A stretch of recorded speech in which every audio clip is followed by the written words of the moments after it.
So please allow me to introduce Mr. Tom Attenborough, the Head of International Business Development at the London Stock Exchange, to say a few words, opening remarks.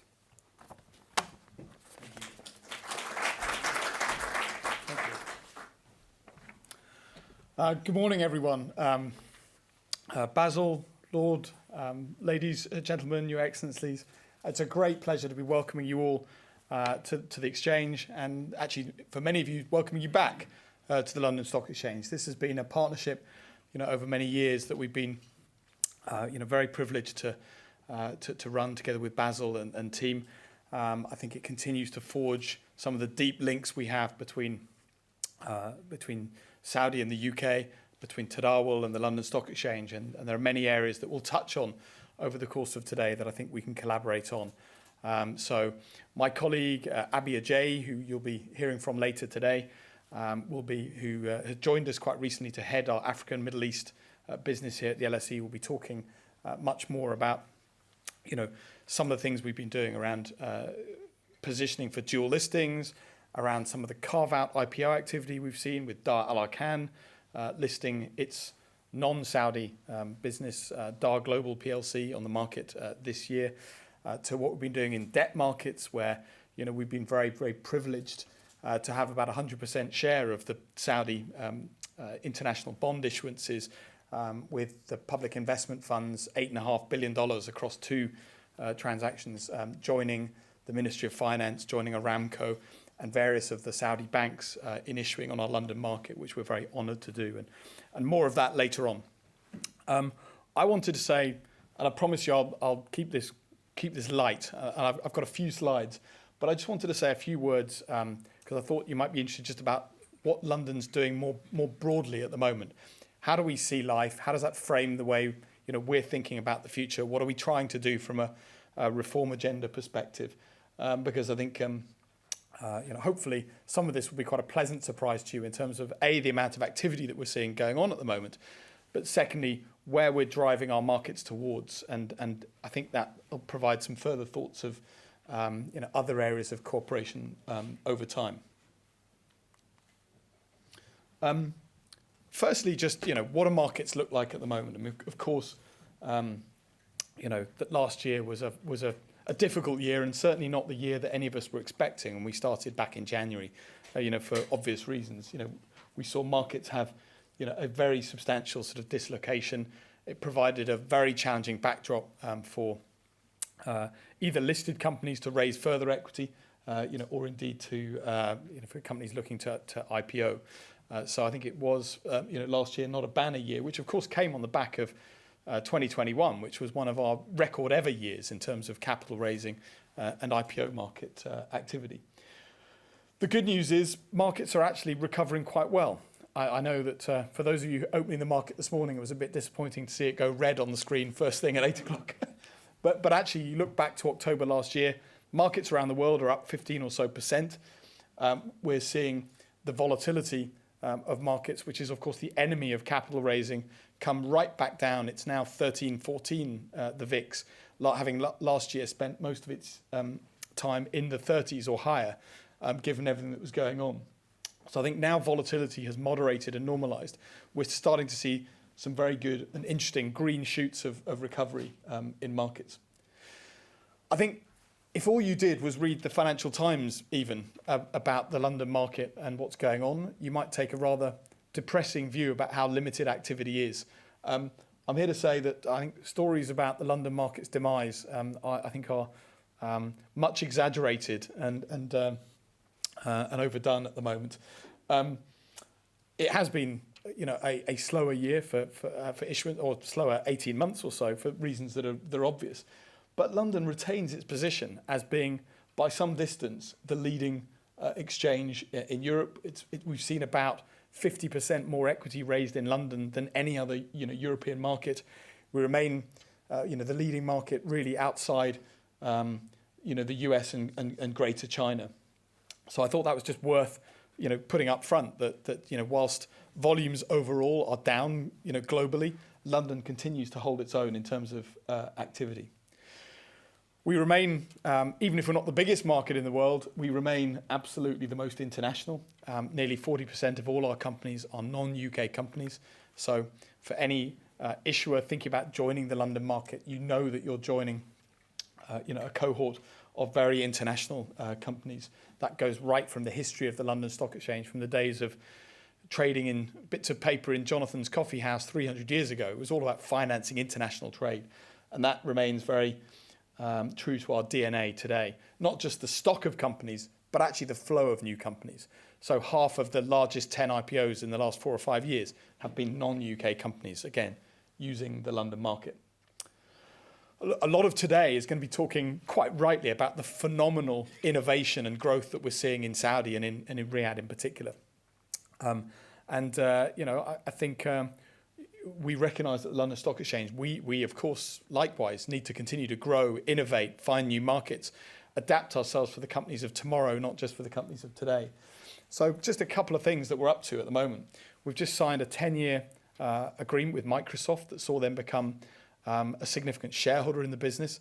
That's a 10-year deal really around digital transformation of our business and getting data into Microsoft environments for all of our clients in particular. Really excited by that. We're continuing to build out not just our listed markets, AIM and the main markets, and make and develop them. More of that in a second. But we're also looking to develop our proposition for private markets as well.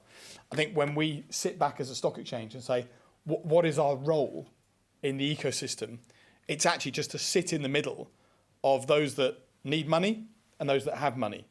And our job in the middle is to provide something that helps people trust each other, whether it's rules and regulations or trading infrastructure or whatever that is. And I think if you strip back the role of a stock exchange to that, then you very quickly come to the conclusion, well, why do you limit that to just what's going on in the public markets? How can we support companies in an earlier stage, help find access to capital? So we made a significant acquisition of a business called Flow, which is really designed to support early stage growth companies raise their sort of Series A, B type rounds in a closed environment, which is gone from strength to strength. We've now seen 5 or 6 companies already use that, having only recently in the last couple of months get FCA approved as a transaction marketplace. So that's exciting.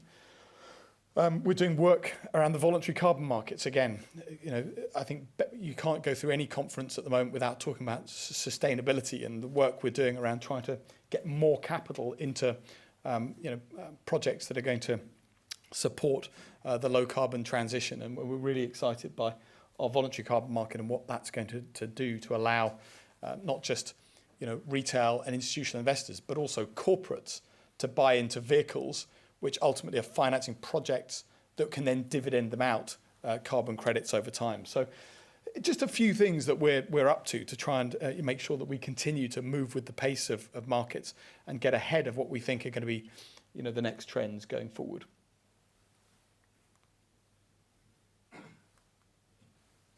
I won't test your eyesight by talking too much about this, but just to say that from a listing environment, and Abby and team will talk a bit more about dual listings and some of the things that we're going to be doing specifically within the region and Saudi later on. But just to say that there's an awful lot going on in our regulatory agenda. So we're going through a change in the broader listing regime that we haven't seen for 30 years.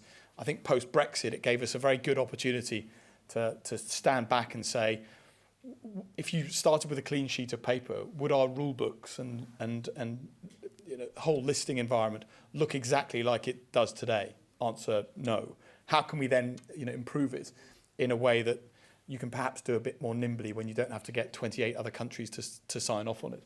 So there's an awful lot of work going on to provide companies of in all sorts of shapes and sizes, free float levels, share structures, access to the market. And I think that process continues as London.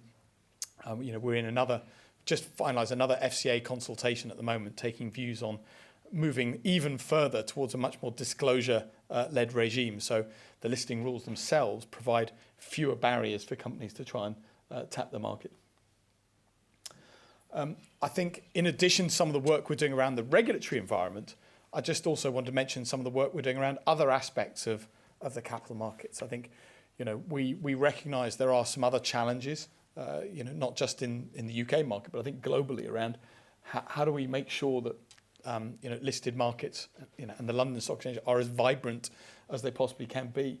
And so there's a group task force that we put together. Julia Hoggett, who's sort of near the right-hand side at the bottom, who is the CEO of the London Stock Exchange, chairs that group.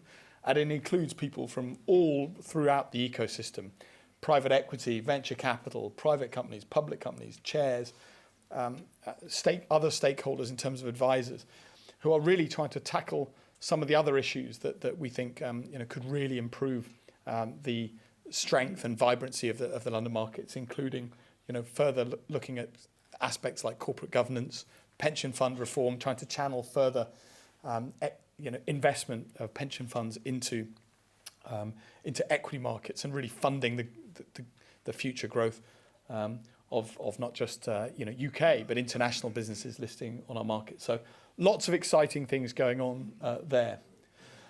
And I guess finally, I just want to say, we're, and this goes back to the point I made about not just being all about listed markets.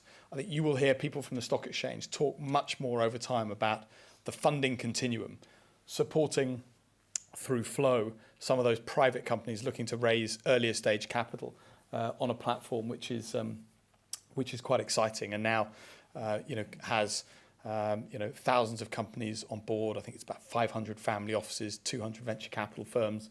So really allowing those companies to raise capital directly through that channel. So you've got flow at one end, you've got the listed markets, AIM and the main market at the other end, which are remain to some extent what they always have been in terms of offering permanent capital and liquidity, with some of the reforms that I think are going through which will support that. There's a missing bit in the middle that we're really excited about, which is as the quantum of private capital in companies continues to grow, what we're seeing is companies want to go public perhaps later in life. They're well funded, but they've maybe taken a lot of capital from diversified sources. And some of the earlier stage investors, whether they're angel investors, friends and family, early stage VCs, get to a point where actually they're getting quite anxious for some liquidity without an IPO being necessarily on the immediate horizon. So that's a market that we launched the first regulated crossover market, which will be launched early next year. It'll be an FCA sandbox in the early part of next year. We expect by April to open that fully, and that'll be where a company can basically be private for 198 of the 200 trading days of the year, and open an auction, whether it's once a quarter, twice a year, where the company can set the parameters of the auction and allow access for secondary investors to put shares into the auction to be able to be bought by professional investors, not retail, to help sort of continue to evolve that shareholder register. So we're really excited by that. You'll hear us talk about the funding continuum a lot more. But really that was what I wanted to say by introductory remarks. Just reiterate that London Stock Exchange is here. We're innovating. We're doing some exciting things. I'd love to be talking to you about those over the course of today in further detail. Abby will be talking a lot more about what we're doing directly in the region later on this afternoon. So I'm not going to steal his thunder by saying much more about that, other than to say, in both equity markets, our fixed income markets in the region, whether it's sort of FTSE Russell and some of the index work they're doing in the region. We now have permanent offices on the ground in Riyadh and Jeddah through the acquisition of Refinitiv that's been present in the kingdom for 30 years. It's a really exciting time, I think, for what London Stock Exchange Group is doing with a number of partners I can see around the room. We have a great relationship, obviously, with, I'm pointing out Salim, with the UK government, on the ground, with, of course, many other stakeholders, here in the room. We're here to support that growth, the transformation, the Vision 2030 that's ongoing. We're really excited about the opportunities that's going to create in the coming years. And as I said to those of you who are at the Market Open, I'm phenomenally excited actually to hear some of the content today around Riyadh and its development and the vision to be city of the future. I apologise to those who heard this twice, but I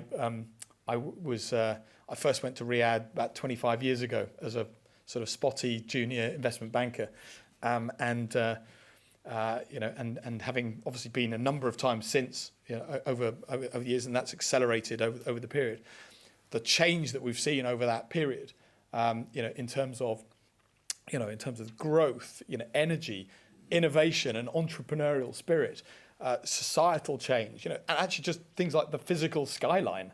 The changes have been phenomenal, and I'm really excited to see what's coming next, and I'm sure a lot of today's content and panels will be very enlightening in that regard. So thank you, Basil and team, for coming again to the London Stock Exchange. We're always delighted to host, and you've been a great partner for us, and we look forward to continuing that over the course of today. And on that note, I will hand the floor back to you.